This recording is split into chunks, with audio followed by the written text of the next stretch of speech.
Good morning student. आज हम discuss करेंगे पेज नंबर 140।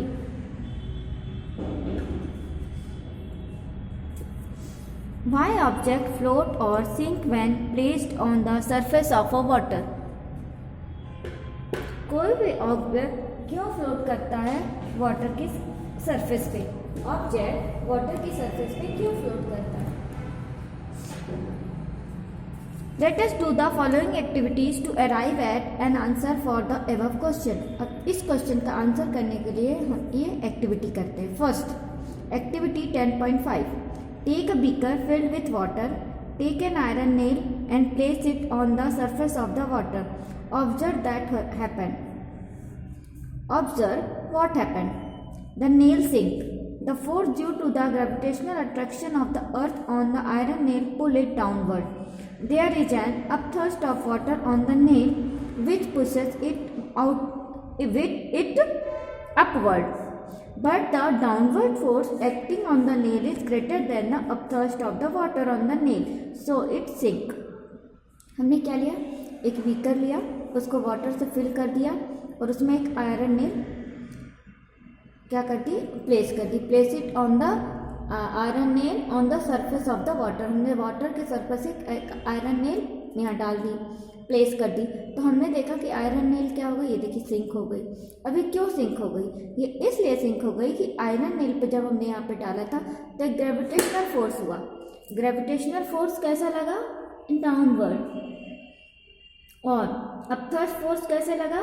लिक्विड के कारण अपवर्ड। ग्रेविटेशनल फोर्स डाउनवर्ड और अपथर्स्ट फोर्स अपवर्ड। लेकिन जो हमारा ग्रेविटेशनल फोर्स था, जो अर्थ लगा रही थी, अट्रैक्ट कर रही थी सब्जेक्ट को, वो ज़्यादा था, मोर था, और जो हमारा अपथर्स्ट फोर्स था वो लेस था।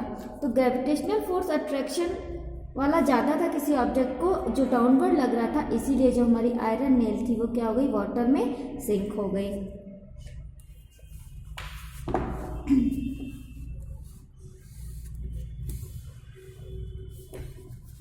Then activity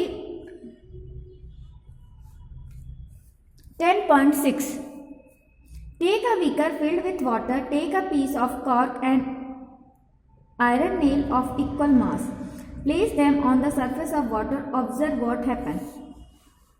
The cork floats while the nail sink.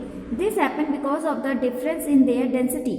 The density of a substance is defined as the mass per unit volume. The density of cork is less than the density of the water. This means that the upthrust of water on the cork is greater than the weight of the cork, so it floats। हमने क्या किया? एक beaker लिया, उसको water से fill कर दिया। ये देखिए, ये हमने एक ऐसे वाटर बीकर लिया, उसको वाटर से फिल कर दिया। अब उसमें हमने कॉर्क और आयरन नेल दोनों इक्वल मास की उस पर उसके सरफेस पे प्लेस कर दी, कॉर्क और आयरन नेल, लेकिन दोनों का मास क्या? इक्वल है। अब हमने देखा कि कॉर्क तो फ्लोट कर रही है पर नेल्स क्या हो गई? सिंक हो गई है। अब ये क्यों हुआ? ये इसलिए हुआ क्योंकि दोनों की कॉर्क की और आयरन नेल की डेंसिटी अलग अलग थी। अब डेंसिटी क्या है? The density of a substance is defined as the mass per unit volume. मतलब पर यूनिट वॉल्यूम में कितना मास है, एक जितना उसका वॉल्यूम है उसके पर यूनिट में कितना मास है। मास per unit volume. The mass उसके वॉल्यूम में, मतलब जैसे वॉल्यूम यूनिट निकालते हैं ना कि इस यूनिट में, इतने यूनिट में कितना मास है, तो वो क्या हो गया? हमारी डेंसिटी। इतनी वॉल्यूम में, इतने वॉल्यूम में हमारा कितना मास है, ठीक, इस वॉल्यूम में कितना मास है। जैसे वॉल्यूम दिया है, अब हम उसको पर यूनिट मास निकाल लें तो उसकी क्या हो गई? डेंसिटी हो गई। सीधे सीधे डेंसिटी होती है वो चीज़ कितनी घनी है, ठीक है। अब घनी कब होगी? जो वॉल्यूम और मास दो, जब क्या होगा? जितनी ज़्यादा घनी होगी, मतलब मास और वॉल्यूम दोनों ज़्यादा होंगे, तब क्या होगा? हमारा वो चीज़ घनी होगी, डेंस होगी, ठीक है। तो मास पर यूनिट वॉल्यूम, एक यूनिट वॉल्यूम में कितना मास है, ये उसकी डेंसिटी होगी। अगर ज़्यादा होगा तो वो चीज़ क्या होगी? घनी होगी, डेंस होगी, और अगर उसकी मास पर यूनिट वॉल्यूम कम होगा तो वो कम डेंस होगी, कम घनी होगी। The density of cork is less than the density of the water. जो कॉर्क की डेंसिटी है वो कम थी, जबकि जो वाटर की डेंसिटी थी वो ज़्यादा थी। इसीलिए the means that the upthrust of water on the cork is greater than the weight of the cork. तो जो अपथर्स्ट फोर्स है वो ज़्यादा लगेगा कॉर्क के वेट से ज़्यादा फोर्स लग गया अपथर्ड फोर्स। जब वेट से ज़्यादा फोर्स अपथर्स लगेगा, मतलब ऊपर की ओर उसने ज़्यादा फोर्स लगेगा, ग्रेविटेशनल फोर्स कम हो जाएगा, तो क्या होगा, हमारी चीज़ वो हमारी कॉर्क क्या होगी, फ्लोट करेगी। मतलब क्या है, ये डिपेंड कर रहा है डेंसिटी पर। कॉर्क की डेंसिटी क्या थी, कम थी। जब डेंसिटी कम थी मतलब वो कैसी थी, कम घनी थी। कम घनी थी, कम डेंस थी, तो क्या था, उस पर जो वेट के कारण, जो उसका अपथर्स्ट फोर्स ऑफ वॉट, जो उसके वेट था, तो क्या हो गया, वेट के कारण जो फोर्स लग रहा था अपथर्स्ट फोर्स वो ज़्यादा हो गया। अपथर्स्ट फोर्स क्या हो गया, ज़्यादा हो गया, और ग्रेविटेशनल फोर्स कम हो गया। अपथर्स्ट फोर्स ऊपर लग रहा था, ग्रेविटेशनल फोर्स नीचे लग रहा था, तो जब अपथर्स्ट फोर्स ज़्यादा हो गया था वो फ्लोट कर रही थी। The density of N iron nail is more than the density of the water. Iron nail की डेंसिटी, अब देखिए यहाँ पर किसकी डेंसिटी ज़्यादा थी, कॉर्क की डेंसिटी कम थी और वाटर की डेंसिटी ज़्यादा थी। किसकी डेंसिटी कम थी, कॉर्क की। कॉर्क की डेंसिटी कम थी, वाटर की डेंसिटी ज़्यादा थी, तो अपथर्स्ट फोर्स क्या हुआ, ज़्यादा लगा। अब सेम उल्टा, यहाँ पर आयरन नेल में आयरन नेल की डेंसिटी क्या है, ज़्यादा है, एक मोर है, जबकि वाटर की डेंसिटी कम है, तो अपथर्स्ट फोर्स जो वाटर पे लगेगा वो लेस लगेगा। अपथर्स्ट फोर्स जो वाटर आयरन नेल पे लगाएगा, अपथर्स्ट फोर्स आयरन नेल पे लगाएगा वो कम लगाएगा। क्यों, क्योंकि वाटर की डेंसिटी कम है आयरन नेल से, तो अपथर्स्ट फोर्स क्या हो गया, कम हो गया, ग्रेविटेशनल फोर्स ज़्यादा हो गया, तो चीज़ ऑब्जेक्ट क्या होगा, सिंक हो जाएगा।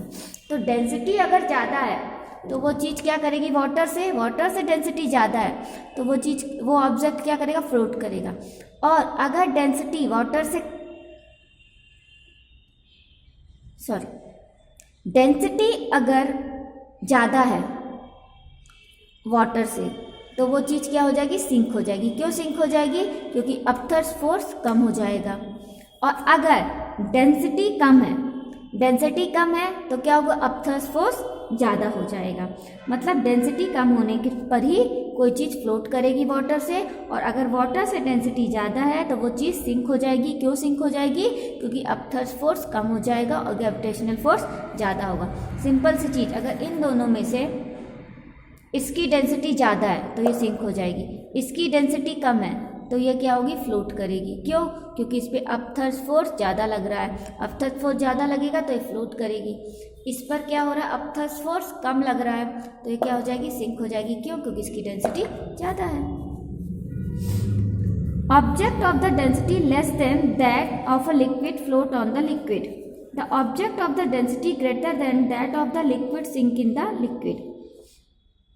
जो ऑब्जेक्ट की डेंसिटी होती है लेस, ऑब्जेक्ट की डेंसिटी लेस होनी चाहिए लिक्विड की डेंसिटी से, तभी वो फ्लोट करेगा। मतलब वाटर पर वही चीज़ फ्लोट कर सकती है जिसकी डेंसिटी वाटर की डेंसिटी से कम होगी।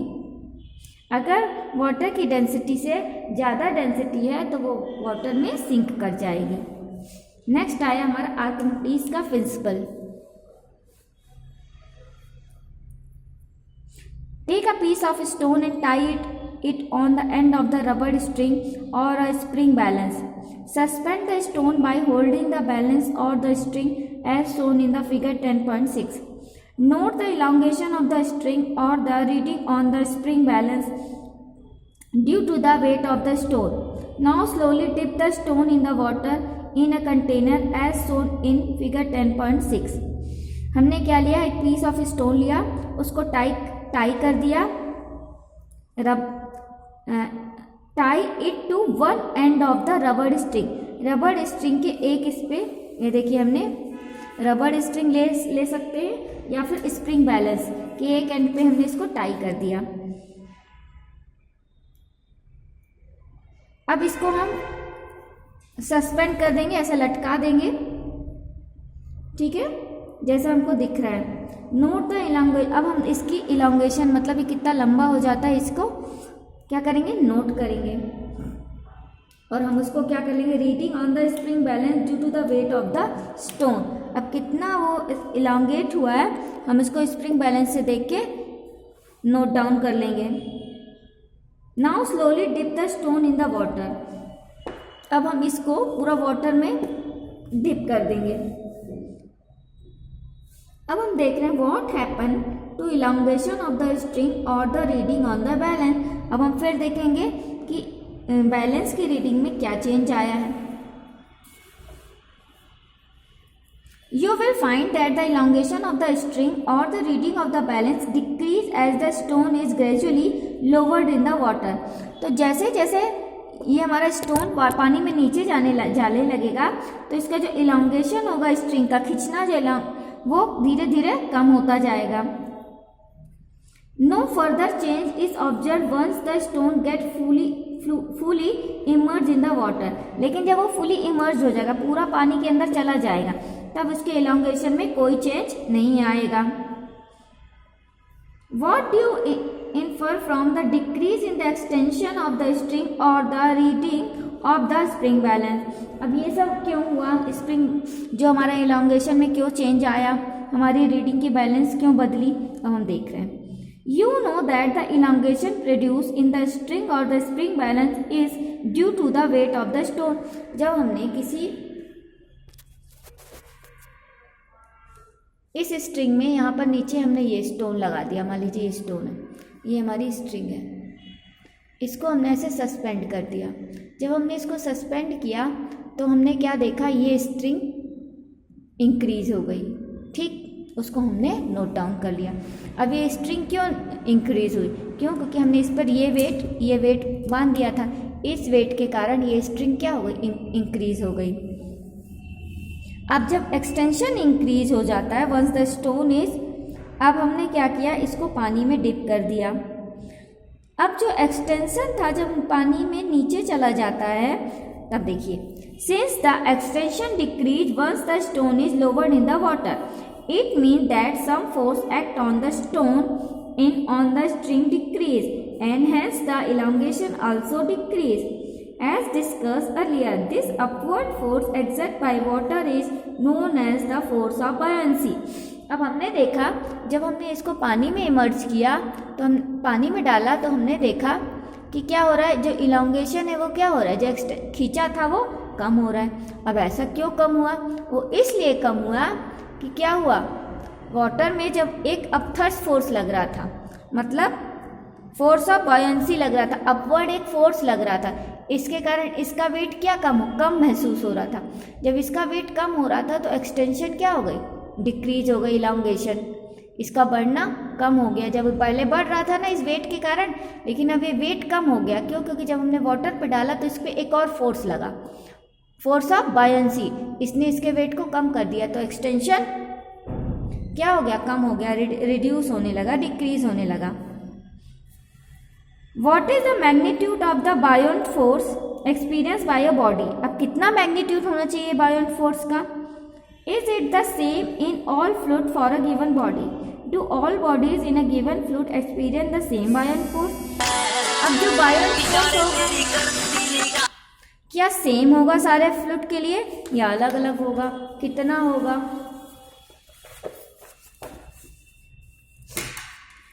इसको हमारे आर्किमिडीज के प्रिंसिपल ने एक्सप्लेन किया। ये आर्किमिडीज का प्रिंसिपल अब हम सेकेंड वीडियो में पढ़ेंगे।